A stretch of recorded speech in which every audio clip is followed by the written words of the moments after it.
অবিচ্ছিন্নতা বা সন্ততা এবং অন্তর্কলনযোগ্যতা। আজ আমরা এই চ্যাপ্টারটি 12-এ করব। ওকে, দেখো, কন্টিনিউটি অ্যান্ড ডিফারেন্সিবিলিটি। অপেক্ষকের লৌকিক সন্ততা থেকে আমরা জানি যে কোনো অপেক্ষকের লেখচিত্র যদি কোনো বিন্দুতে ভগ্ন হয়, কোনো একটা লেখচিত্র ধরো নাও, কোনো একটা অপেক্ষকের লেখচিত্র যদি কোনো বিন্দুতে ভগ্ন হয়, অথবা কোনো বিন্দুতে অপেক্ষকের লেখচিত্র যদি কলম তুলে অঙ্কন করতে হয়, তবে ওই বিন্দুটি অপেক্ষকটি অসন্ততা বা বিচ্ছিন্ন হয়। ঠিক আছে, যে আমরা ধরলাম একটা লেখচিত্র অঙ্কন করছি, এবার সেই লেখচিত্র অঙ্কন করার সময় আমরা ধরলাম কোনো একটা কলম তুলে, অর্থাৎ ধরলাম একটা গ্রাফ অঙ্কন করলাম, তারপর সেটা যদি কলম তুলে আমাকে অঙ্কন করতে হয়, তাহলে সেটা কি যে অসন্তত বা বিচ্ছিন্ন হবে। ঠিক আছে, দেখুন একটা ফাংশন বলে দিয়েছে F x equal to 2x minus 5, F x equal to X square, F x equal to root X, দেখো root over of X, X greater than equal to 0, F x equal to modulus of X, F x equal to modulus X plus modulus X minus 1 ইত্যাদি অপেক্ষকগুলির লেখচিত্রগুলি তাদের সংজ্ঞার অঞ্চলে কোথাও ভগ্ন নয় বলে অপেক্ষকগুলি সংজ্ঞার অঞ্চলে সর্বতই সন্তত। মানে এরা কোনো যে আমরা যদি দেখি এই ফাংশনগুলো, যে লেখচিত্র তাদের সংজ্ঞার অঞ্চলে কোথাও ভগ্ন হয় না। ঠিক আছে, অর্থাৎ কলম তুলে এই গ্রাফগুলো অঙ্কন করতে হয় না, তাই এগুলো সর্বদাই সন্তত। এখন দেখো যে অবিচ্ছিন্নতা বা সন্ততার সংজ্ঞা, ডেফিনেশন অব দি কন্টিনিউটি। মনে করো এফ এক্স হলো এক্সের একটি একমান বিশিষ্ট অপেক্ষক এবং এক্স ইকুয়াল টু এ হলো অপেক্ষকটি সংজ্ঞার অঞ্চলে অন্তর্গত একটি বিন্দু, তাহলে এক্স ইকুয়াল টু এ বিন্দুতে এফ এক্স অপেক্ষককে সন্তত বা অবিচ্ছিন্ন বলা হবে। দেখো কি বলেছে, যে আমার কোনো একটা ফাংশন দেওয়া থাকবে, আমার কন্টিনিউটি বের করার জন্য কোনো একটা তো ফাংশন দেওয়া থাকবে, এবং একটা বিন্দু দেওয়া থাকবে যে কোন বিন্দুতে বের করতে হবে, তাহলে সে একটা বিন্দু দেওয়া থাকবে, তবে তো আমরা সেই অপেক্ষকটি সন্তত না অসন্তত বুঝতে পারবো। যদি কী দেওয়া থাকে, একটা ফাংশন দেওয়া থাকবে, একটা কী থাকবে, বিন্দু দেওয়া থাকবে। এখন দেখো যে সেটাকে আমরা সন্তত বা অবিচ্ছিন্ন বলা হবে যদি এফ এ সংজ্ঞাত হয়, অর্থাৎ এক্স ইকুয়াল টু এ বিন্দুতে এফ এক্সের একটি নির্দিষ্ট সসীম মান থাকবে। 2 নম্বর, limit of x tends to A F এক্সের মানের অস্তিত্ব থাকে।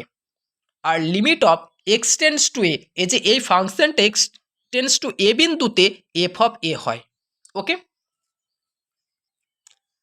অন্যভাবে এফ এক্স অপেক্ষক এক্স ইকুয়াল টু এ বিন্দুতে সন্তত হবে যদি limit of x tends to A plus F x equal to limit of x tends to A minus F x equal to F of A হয়, অথবা F of A plus 0 equal to F of A minus 0 equal to F of A হয়, অথবা limit of H tends to A F of A plus H equal to F এ হয়। দেখো যে কোনো একটা অপেক্ষক, দেখো যে কোনো একটা অপেক্ষকের আমরা যখন সন্তত বা অসন্তত বের করব, যে এক্স ইকুয়াল টু এ বিন্দুতে যে সন্তত হবে, একটা কন্ডিশন আছে। কি কি কন্ডিশন বলেছে দেখো, limit of x tends to A plus F x আর এ মাইনাস এফ এক্স, দেখো এ প্লাস এফ এক্সে ফাংশনটার যে মান আর এ মাইনাস এফ এক্সের তার যে মান, এটা ইকুয়াল টু এফ এ হতে হবে। ওকে, দেখো তাহলে আমরা মানে এই যে limit of x tends to A plus F এক্সের যে ভ্যালুটা পাবো আর limit of x tends to A minus F এক্সের যে ভ্যালুটা পাবো, এই দুটো সমান হতে হবে, তার সাথে এফ অফ এর মানটা সমান হতে হবে। ওকে, যদি এই কন্ডিশনটাকে ফুলফিল করে তাহলে আমরা সন্তত বলতে পারবো, আর যদি ফুলফিল না করে তাহলে অসন্তত। দেখো নিচে একটা নোট লেখা আছে যে যদি এফ এক্স অপেক্ষক এক্স ইকুয়াল টু এ বিন্দুতে সন্তত হওয়ার কোনো শর্তকে স্নিগ্ধ না করে, তবে এফ এক্স অপেক্ষকটিকে এক্স ইকুয়াল টু এ বিন্দুতে বিচ্ছিন্ন বা অসন্তত বলা হয়, এবং এক্স ইকুয়াল টু এ বিন্দুতে অপেক্ষকটির একটি অসন্ততা বিন্দু বলা হয়। ওকে, দেখো এখন আমরা কতগুলো এক্সাম্পল দেখে নেব। দেখো প্রথম যে অঙ্কটি হচ্ছে, প্রমাণ করো যে F of x equal two 5 অপেক্ষক এক্স ইকুয়াল টু 5 বিন্দুতে সন্তত।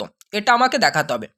এটা কিভাবে, দেখো আমরা যে একটা ফর্মুলা, দেখো প্রথমেই দেখলাম এই কন্ডিশনটাকে স্যাটিসফাই করব। ওকে, যদি দেখা যায় তাহলে সন্তত হবে। Limit of x tends to A plus F x equal to limit of x tends to A minus F x equal to F of A. Okay, দেখো এখানে যেটা হবে প্রথমে, যে স্পষ্টত এখানে আচ্ছা দেখো এফ এক্স ইকুয়াল টু 5, তাহলে F of x equal two 5, তাহলে স্পষ্টত এফ অফ 5 ইকুয়াল টু 5। ওকে, তাহলে দেখো limit of x tends two 5 plus, দেখো এখানে দেখো এক্স এক্স আমরা একটা পয়েন্ট বলে দিয়েছে, যেটা আমরা ওখানে ধরেছিলাম, এখানে 5 বলেছে। দেখো limit of x tends to, দেখো মানে কি, দেখো এ প্লাস মানে কি, দেখো 5 প্লাস, অর্থাৎ এখানে যে আমরা দেখো একটা এ প্লাস, এইটাতে আমরা কি পাবো, এফএক্সটা, এফএক্স ইকুয়াল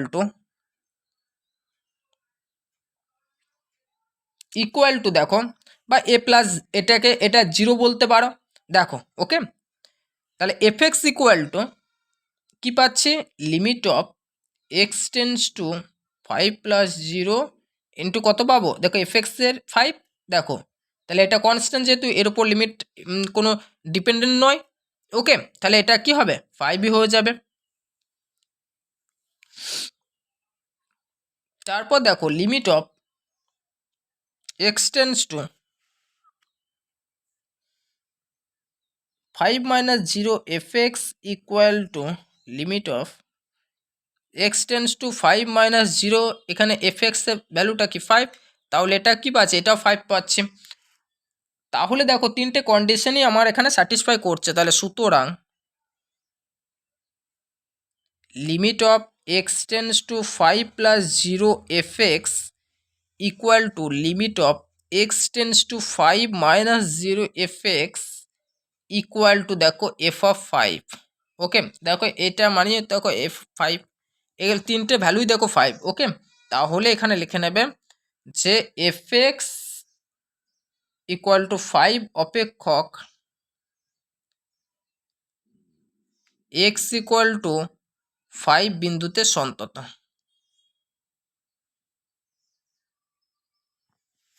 ওকে, দেখো চলো নেক্সট প্রবলেম। দেখো দ্বিতীয় অঙ্কটি হচ্ছে টি এর সমস্ত বাস্তব মানে এই যে FT equal to T square plus 2t অপেক্ষকটি সন্তত, এটা আমাকে প্রমাণ করতে হবে। এখন টি এর সমস্ত বাস্তব মানে, তাহলে টি এর সমস্ত বাস্তব মানে এটাকে আমাকে দেখাতে হবে। তাহলে এখন ধরে নাও যে মনে করি বা যে কোনো বাস্তব রাশি একটা এ ধরে নাও। ওকে, তাহলে দেখো যে কোনো বাস্তব রাশি, যে কোনো বাস্তব মানে বলেছে তো, যে কোনো বাস্তব রাশি, যে কোনো বাস্তব রাশি একটা পয়েন্ট তো আমাকে ধরে নিতে হবে, ঠিক আছে, যে কোনো বাস্তব রাশি একটা ধরে নাও, তাহলে এ। ওকে, যে কোনো বাস্তব রাশি এ। এখন দেখো যে ফাংশনটা বলেছে F of T equal to দেখো টি স্কোয়ার প্লাস 2t, অর্থাৎ এই যে বিন্দুতে আমাকে সন্তত দেখাতে হবে। তাহলে এই বিন্দুতে সন্তত আমরা কিভাবে দেখাবো, চলো যেহেতু এফ অফ এইটা আমরা যদি ওটা প্রমাণ করে নিতে পারি, আমি আর লিখছি না, যে এখানে এখানে দেখো যে এই এ বিন্দুতে, অর্থাৎ কি, যে এই যে এফ টি ইকুয়াল টি স্কোয়ার প্লাস 2t এই অপেক্ষকের টি ইকুয়াল টু এ মানে সন্তত হলে তা এক্স এর সমস্ত বাস্তব মানে সন্তত হবে। ওকে, এটা লিখে নেবে। দেখো এখন যে F T equal to T square plus 2t, তাহলে লিমিট অফ এ, দেখো টি টেন্স টু দেখো a + 0 F of T equal to limit of T tends to a + 0 F of T কত, দেখো টি স্কোয়ার প্লাস 2t। তাহলে দেখো এই ভ্যালুটা বসিয়ে দাও এ, তাহলে কি পাচ্ছি, এ স্কোয়ার প্লাস 2a পেয়ে গেলাম। ওকে, এবার দেখো limit of T tends to a - 0 F of T equal to limit of T tends to দেখো a - 0, এটা কি পাবো, দেখো টি স্কোয়ার প্লাস 2t, এক্ষেত্রেও এর ভ্যালুটা কি পাবো জানো, এ স্কোয়ার প্লাস 2a, দুটো ক্ষেত্রে একই পেলাম। এখন দেখো যে আর একটা আমাকে বের করে নিতে হবে এফ অফ এটাকে, এফ অফ এ ক্ষেত্রে কত পাবো, দেখো একদম টি এই যে মানটা বসিয়ে দাও, তাহলে এ স্কোয়ার প্লাস 2a, দেখো তিনটে যে মান সেটা কিন্তু equal.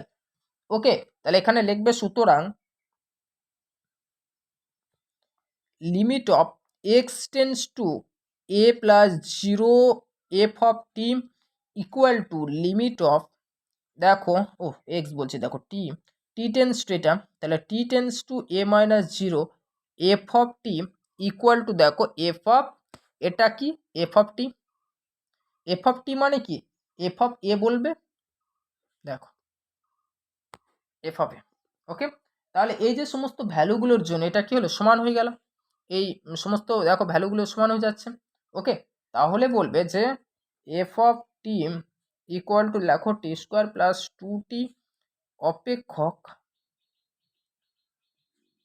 T equal to A বিন্দুতে সন্তত। ওকে,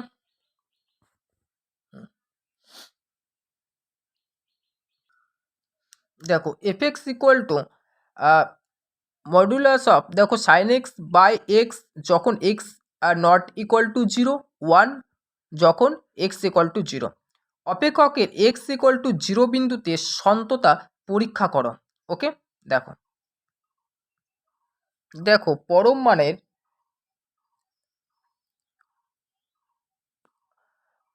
পরম মান অপেক্ষকের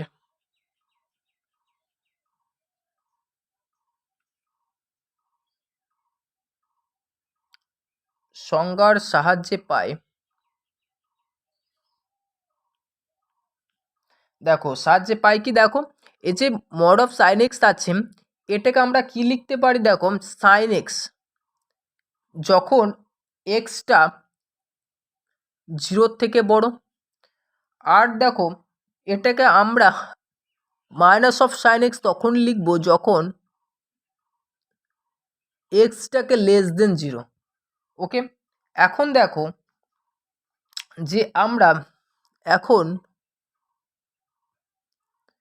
limit of x tends to zero plus, দেখো এফ এক্স, এটা দেখে নি জিরো প্লাস এফ এক্সটা যখন দেখবো, zero plus F x equal to limit of x tends to zero plus, দেখো এই যে মড অফ ফাংশনটা কি আছে, mod of sine x by কি আছে, এক্স আছে, এটা আছে।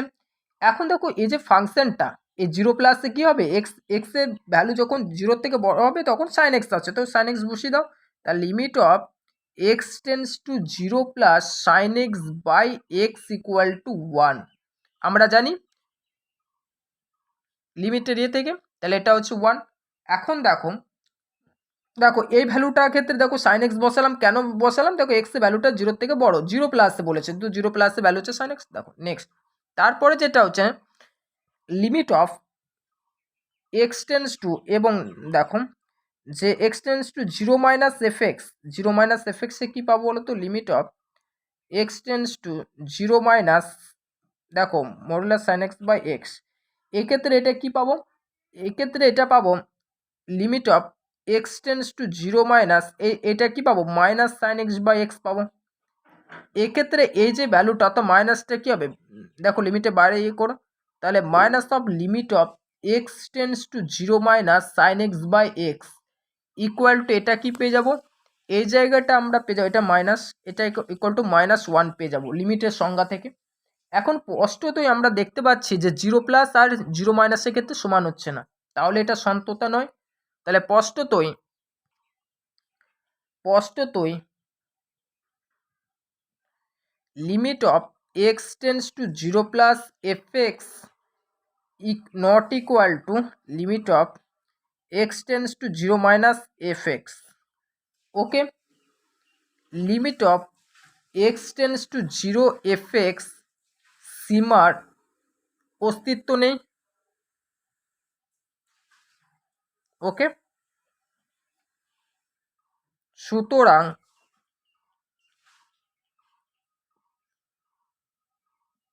প্রশ্নে সংজ্ঞাত এফএক্স অপেক্ষক এক্স ইকুয়াল টু জিরো বিন্দুতে সন্তত নয়। ওকে, ঠিক আছে, যেহেতু সমান হচ্ছে না তো সন্তত নয়। দেখো নেক্সট প্রবলেম হচ্ছে ফাই অফ টি অপেক্ষকের নিম্নরূপ সংজ্ঞাত। ফাই টি, দেখো যে tan three T by four T যখন T not equal to zero, আর 4/3 যখন T equal to 0, T equal to 0 বিন্দুতে ফায়ারটি অপেক্ষক সন্তত কিনা পরীক্ষা করো। ওকে, চলো দেখি। দেখো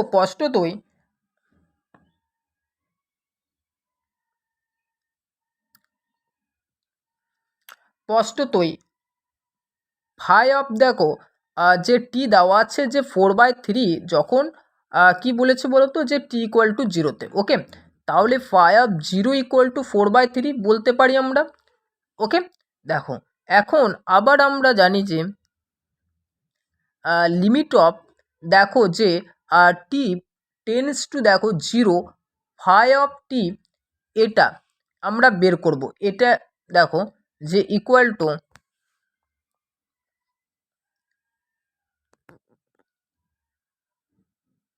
limit of T tends to 0 tan of 3t/4t। Okay, দেখো equal to limit of T tends to 0 sine of 3t/দেখো 3t into limit of T tends to 0 দেখো 3 আমরা কি লিখছি দেখো 4 cos অফ দেখো কি লিখছি এটা 3t। দেখো কেন, দেখো এটা মানে হচ্ছে tan of 3t sin 3t/cos 3t এটা। আর এই 3 যদি কেটে যাচ্ছে তাহলে একটা থেকে যাচ্ছে, আর দেখো 4 ওকে, এখন দেখো এটা ভ্যালুটা কি 1 আমরা জানি, আর এটাকে আমরা লিমিটটা বসিয়ে নিলে কি হবে, এটা 3/4 পাবো। দেখো 3/4 এটা 1 হয়ে যাবে। ওকে, তাহলে হচ্ছে কত 3/4। এখন দেখো আমরা যেটা প্রথমে ডেফিনেশনে একটা জিনিস দেখেছিলাম কি বলতো, যে লিমিট অফ এক্স দেখো sorry T tends to 0 phi T এর অস্তিত্ব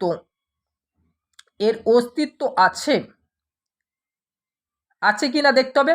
আমরা একটা দেখবে যে লিমিট অফ দেখো টি টেন্স টু 0 প্লাস আর 0 মাইনাস দেখার আগে আমরা দেখতে হবে সেটার অস্তিত্ব আছে কি না। দেখো অস্তিত্ব আছে, কিন্তু কি আছে, কিন্তু আছে দেখো limit of T tends to 0, limit of T tends to 0 phi T দেখো এই যে ফাই টিটা এই যে এই ভ্যালুটা কিন্তু দেখো ফাই অফ দেখো এই যে 0-র সঙ্গে কিন্তু সমান হচ্ছে না, এটাও থাকতে হবে বলেছিলাম। ওকে, যদি এটা হয় তাহলে আমরা সন্তততার এটা স্যাটিসফাই হচ্ছে কিনা দেখব। এটা হচ্ছে না, সুতরাং আমরা কি বলবো, যে ফাই অফ টি অপেক্ষক টি ইকুয়াল টু 0 বিন্দুতে সন্তত নয়। ওকে, দেখো তো আজকে এই পর্যন্ত, আমরা পরের দিন অন্য অঙ্কগুলো দেখে নেব।